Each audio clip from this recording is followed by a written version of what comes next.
ಈ ವಿಡಿಯೋನ ನೀನು ಸ್ಕಿಪ್ ಮಾಡಿದೆ ಅಂತ ಇಟ್ಕೋ, ನಿನ್ನ ಲೈಫಲ್ಲಿ ನೀನು ಬೇಸಿಕ್ಕಾಗಿ ಏನೆಲ್ಲ ಕಲಿತು ಲೈಫ್ನ ಉದ್ಧಾರ ಮಾಡ್ಕೊಳ್ಬೋದಿತ್ತು ಅದನ್ನು ಈಗಲೂ ಕಲ್ತ್ಕೊಳ್ದೆ ಇಗ್ನೋರ್ ಮಾಡ್ತಿದ್ಯಾ ಅಂತಲೇ ಅನ್ಕೋ.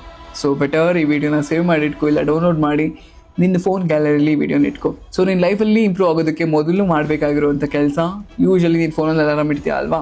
ಸೊ ಅದು ನಿನ್ನ ಪಕ್ಕದಲ್ಲಿದ್ದಾಗ ಏನಾಗುತ್ತೆ, ನೀನು ಸ್ನೂಸ್ ಬಟನ್ ಒತ್ತುತ್ತೀಯಾ, ಮತ್ತೆ 5 ನಿಮಿಷ 10 ನಿಮಿಷ ಬಿಟ್ಕೊಂಡು ಅಲಾರಾಮ್ ಹೊಡಿತಾನೆ ಇರುತ್ತೆ, ನೀನು ಆಫ್ ಮಾಡ್ತೀಯ, ಮಲಗ್ತಿರ್ತೀಯ.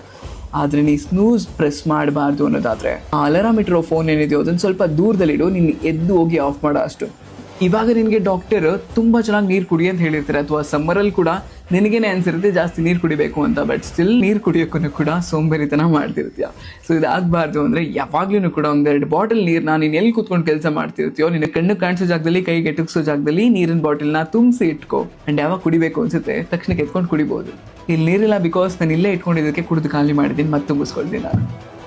ಸೊ ಪಾಯಿಂಟ್ ನಂಬರ್ 3, ಯೂಶ್ವಲಿ ನಾವು ಜಿಮ್ಗೆ ಹೋಗೋದಕ್ಕೆ ಸ್ವಲ್ಪ ಲೇಸಿ ಆಟ ಆಡ್ತೀವಿ. ಆ್ಯಂಡ್ ವರ್ಕೌಟ್ಗೆ ಏನೇನು ತೊಗೊಂಡೋಗ್ಬೇಕು ಅದೆಲ್ಲ ನೀನು ಪ್ರಿಪೇರ್ ಮಾಡಿ ಇಟ್ಕೊಂಡಿದ್ರೆ ನೀನು ನಿಜವಾಗ್ಲೂ ಜಿಮ್ ಸ್ಕಿಪ್ ಮಾಡೋದಿಲ್ಲ.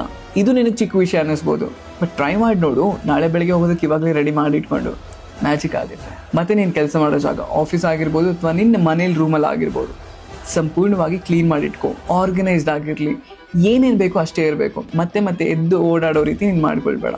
ಎಲ್ಲನೂ ಕೂಡ ಫಸ್ಟ್ ತೆಗೆದಿಟ್ಕೊಂಡು ಕೆಲಸ ಶುರು ಮಾಡು. ಆ್ಯಂಡ್ ಕೆಲಸ ಮುಗಿಸಿ ನೀನು ಎದೋಡೋ ರೀತಿ ಪ್ರೊಡಕ್ಟಿವ್ ಆಗಿರ್ತೀಯ. ಲಾಸ್ಟ್ ಥಂಗಸ್ ಊಟ. ಮನೇಲಿ ಏನೇ ಅಡುಗೆ ಮಾಡಿರಲಿ ಅಥವಾ ನೀನು ಏನೇ ತಿನ್ನಬೇಕು ಅಂದ್ಕೊಂಡಿದ್ರು ಕೂಡ ಅದು ತಟ್ಟೆಗೆ ಬಂದಮೇಲೆ ನಾನು ನೋಡಿ ತಿಂತೀನಿ ಅನ್ನೋದೆಲ್ಲ ಬಿಟ್ಬಿಡು. ಅದು ಏನಿರುತ್ತೆ ಕೇಳ್ಕೊ, ಅದ್ರ ಜೊತೆಗೆ ನಿನಗೆ ಏನು ಬೇಕು, ಏನು ಸಮಾಧಾನ ಕೊಡುತ್ತೆ ಅದನ್ನು ಕೂಡ ಇನ್ಕ್ಲೂಡ್ ಮಾಡಿಕೊಂಡು ತಿನ್ನೋದಕ್ಕೆ ಪ್ರಯತ್ನ ಮಾಡು. ಕ್ಲೀನಾಗಿ ತಿನ್ನು, ಅಂದರೆ ಆ ತಟ್ಟೆ ನೀ ತೊಗೊಳೋದು ಕ್ಲೀನಾಗಿರಲಿ, ಅದ್ರ ಮೇಲೆ ಊಟ ಬಡ್ಸ್ಕೊಂಡು ಬೇಕಾದ್ರೂ ಕೂಡ ಅದು ಕ್ಲೀನಾಗಿರಲಿ.